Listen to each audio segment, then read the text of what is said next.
பக்கம் சாயும் ராமதாஸ், விஜயுடன் கூட்டணியா? பாமகவில் தந்தை மகனுக்கு இடையே நிலவி வரும் பிரச்சனையால் கட்சியினர் இரு பிரிவுகளாக செயல்பட்டு வருகிறார்கள். கட்சியில் பெரும்பாலானவர்கள் அன்புமணி பக்கம் இருப்பதால் கட்சிக்குள் அன்புமணி கை ஓங்கி இருக்கிறது என்றே சொல்லலாம்.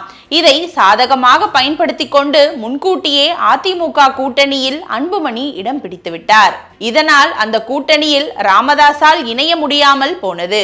இதை அடுத்த வாய்ப்பாக திமுக கூட்டணியில் இணைய ராமதாஸ் தீவிர முயற்சி மேற்கொண்டதாக கூறப்படுகிறது.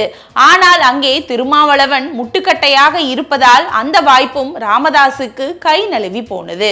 இந்த நிலையில் கூட்டணி தொடர்பாக கட்சி நிர்வாகிகள், நண்பர்கள், குடும்ப உறுப்பினர்களிடம் ராமதாஸ் தீவிர ஆலோசனை நடத்தினார். அப்போது தவேக தலைவர் விஜய்க்கு இளைஞர்களின் ஆதரவு அதிகமாக உள்ளது. குறிப்பாக விஜய்க்கு பெண்கள் மத்தியில் பெரும் வரவேற்பு இருக்கிறது. அதனால் விஜயுடன் கூட்டணி அமைக்கலாம். அதன் மூலம் ஒரே கல்லில் அன்புமணியையும் திமுக கூட்டணிக்கு முட்டுக்கட்டையாக இருக்கும் திருமாவளவனையும் வீழ்த்த முடியும் என ஆதரவாளர்கள் ராமதாஸிடம் தெரிவித்தனர். இதை அடுத்து விஜயுடன் கூட்டணி அமைப்பது தொடர்பாக ராமதாஸ் அடுத்த கட்ட ஆலோசனையில் ஈடுபட்டு வருகிறார். ஒரு தேசிய கட்சி உள்ளிட்ட சில கட்சிகளுடன் கூட்டணி பேச்சுவார்த்தை நடத்தி வரும் தவேக தரப்பு ராமதாஸ் தரப்புடன் கூட்டணி, இடங்கள், ஆட்சியில் பங்கு போன்றவை குறித்து பேசியதாக தகவல்கள் வெளியாகி வருகின்றன.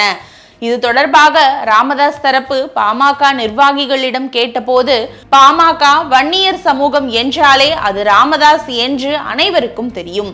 குறிப்பாக வன்னியர் சமூகத்தினர் ராமதாஸ் மீது பெரும் மதிப்பும் மரியாதையும் வைத்திருக்கிறார்கள். வட மாவட்டங்களில் கணிசமான வாக்கு வங்கியை பாமக வைத்துள்ளது.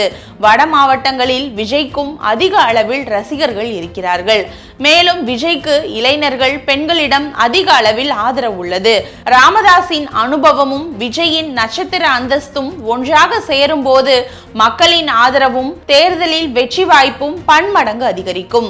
இதையெல்லாம் மனதில் வைத்தே தவேக கூட்டணி குறித்து ராமதாஸ் பரிசீலனை செய்து வருகிறார் என்றனர். இதனிடையே ராமதாஸ் தரப்பு பாமகவை சேர்ந்த சட்டப்பேரவை உறுப்பினர் அருள் கூறும்போது, அரசியல் கட்சிகள் பல கட்சிகளுடன் கூட்டணி தொடர்பாக பேச்சுவார்த்தை நடத்துவது இயல்புதான். இன்னும் ஒரு வாரத்தில் கூட்டணி இறுதி செய்யப்படும். அரசியலுக்கு யார் வேண்டுமானாலும் வரலாம். மக்கள் ஆதரவுதான் முக்கியம்.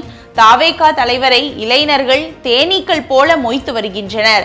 அவருக்கு வாக்களித்து தமிழகத்தின் முதல்வராக்க மக்கள் முடிவு செய்துவிட்டால் அதை யாரால் தடுக்க முடியும்?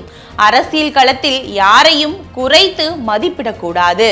பணத்தை கொடுத்து வாக்குகளை வாங்கிவிடலாம் என்று கருதினால் ஏமாற்றம்தான் கிடைக்கும். வரும் சட்டப்பேரவை தேர்தலில் மூன்றாவது அணி உருவாவதில் எந்த தவறும் இல்லை. திமுக, அதிமுக மட்டுமே ஆட்சி செய்ய வேண்டும் என்ற அவசியமும் கிடையாது. தவேகவுடன் கூட்டணி அமைப்பது தொடர்பாக பேச்சுவார்த்தை நடந்து வருகிறது என்று சட்டப்பேரவை உறுப்பினர் அருள் கூறியிருப்பது கவனிக்கத்தக்கது.